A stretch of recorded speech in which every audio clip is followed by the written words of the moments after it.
reorganize from the ground up from our community and our politicians. And you can't come to our church once a year, right? Unless you brought some benefit throughout the years that you've been in office. We're being foolish, these big churches. And I also understand that even when Dr. King came here, he preached, a lot of these big churches wouldn't let him into the church because he said he was a troublemaker. Something now society is benefiting from his wisdom and the sacrifices that he made. So we have to rethink. Group economics to the cure a lot of the ills within our community. Group economics. But we have to fight to reason with one another. Can we reason with one another? We have all these master's degrees, doctor's degrees, all these educated people, but we can't figure out how to get out of this situation of oppression, poverty, more and more homeless, Skid Row, children out there, you got drugs up. It should break your heart.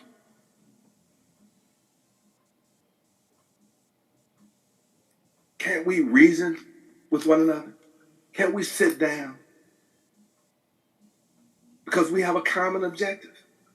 We're too individualistic. We're too materialistic. Are we not our brothers and sisters' keeper?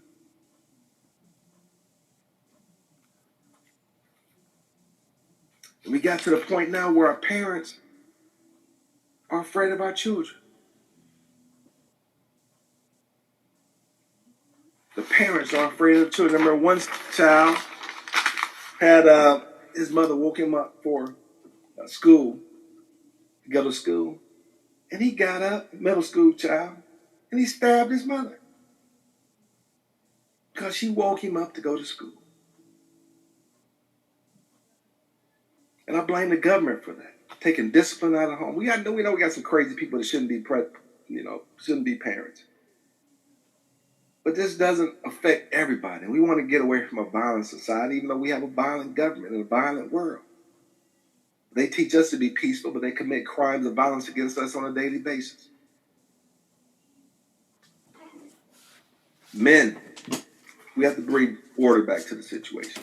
And our women, as a community, bring the men to the table so we can reason with one another. Because at a young age, if you don't learn how to learn, a lot of it, we read stuff, but we read stuff that we want to read, right? So, this is, barely touched, didn't even scratch the surface with the material, but I guess got a lot of stuff to talk about as time goes on. But go to the website, power3unity.org, put your information there, please. And fight through it. I know it's a struggle in the beginning. I don't want to hear this. I don't want to do that. But listen, it will be a blessing. Then we want to create a movement. And it's financially, not only spiritually rewarding, because we're going to take the BS away. We want to show you the true course of rectitude, the true path that you need to follow. Because once you learn the principle of Maya, this is in addition to whatever your belief system is. I'm not trying to change your belief system. I just want you to be realistic. You can believe and somebody's going to come and say you from the sky. You can believe that if you want to. But if that's what you believe in, if they come from the sky, is it going to be you who they come to get? I'm going to show you, based on ancient scriptures and the Bible, ancient scriptures, they teach you how to tell the difference between the wheat and the chaff, right? But when the time comes, are you going to be the one that they come to get? That's what Maya teaches you. Basic stuff. Like I said, one of the black anthems that I run across, I already know that. I already know that. But knowing and doing is two different things. Knowing and doing is two different things. All right? So let's be doers and not hearers and just talkers, gum flappers. Let's make a decision to make a difference in our life. And once we make a difference in our life, then we can be a blessing to others. And once we do this en masse, our condition can change. But first, we have to do it with ourselves. And this is an individual ministry. Talking to you, individual. Talk to me back. Give me feedback. But this is what's put on my heart. And I have to be obedient. And I know that this will be a blessing to you, and a blessing to your life and your family's life. And that for most part, people are simple-minded people. It's obvious because we're doing foolish stuff. So we should be able to sit down and reason with one another. We should be able to talk about politics. We should be able to talk about religion. If you believe in something, you should be able to defend it without getting upset and getting mad about it. Right? So peace and blessings to you.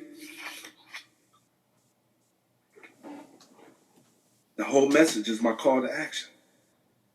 Action. The 30-day life plan is an action plan. It helps you to lay out your dreams, your goals, your objectives, but learn about budgeting, time management, running effective businesses.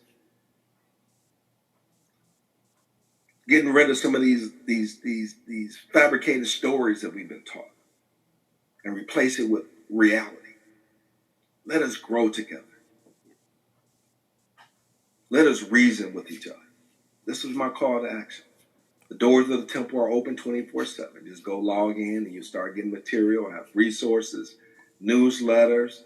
I got YouTube. If you want it, Sprecher, it's a good motivation. Sprecher.com, Spreaker, Sprecher.com, /prosperity radio. Yeah, I got at least 24 lessons that deals with every aspect of your psyche to break it down, that'll get you into this wealth building mindset, right?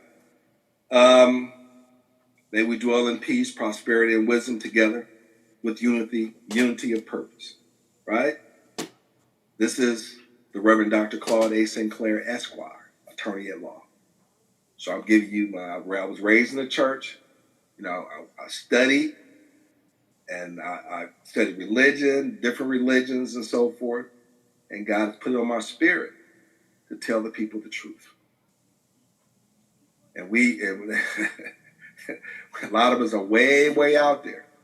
But like I said, I'm not trying to destroy your religion or destroy your belief system. I just want you to be true to you and those that are in your life. May God bless you. May God keep you. And that the power rests in you. Because Jesus said, you will do even greater things than me. And he told us that the kingdom of heaven is within. So we must work on ourselves. We must develop ourselves. And what good is that if we can't share that blessing with one another? Peace. Until next time, the Facebook, they have I think this is the fifth one, February. This is the fifth, and I try to stay true to it. It's a little late today, but I want to stay true to the schedule so we can build up this momentum. And you dear sisters who stood in there, please, that's where the power is. Bless me, share it, speak it up, check out the website. I'm not saying that I'm coming to you and saying, hey, this is what I'm going to do. I've done this, right?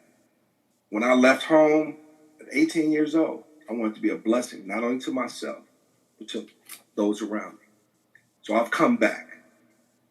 And we always talk about, they get up there and they don't want to share, they don't want to give back. That's not true. First of all, you have to have something to give back to. You can't put good money after bad because you're just a loss, right?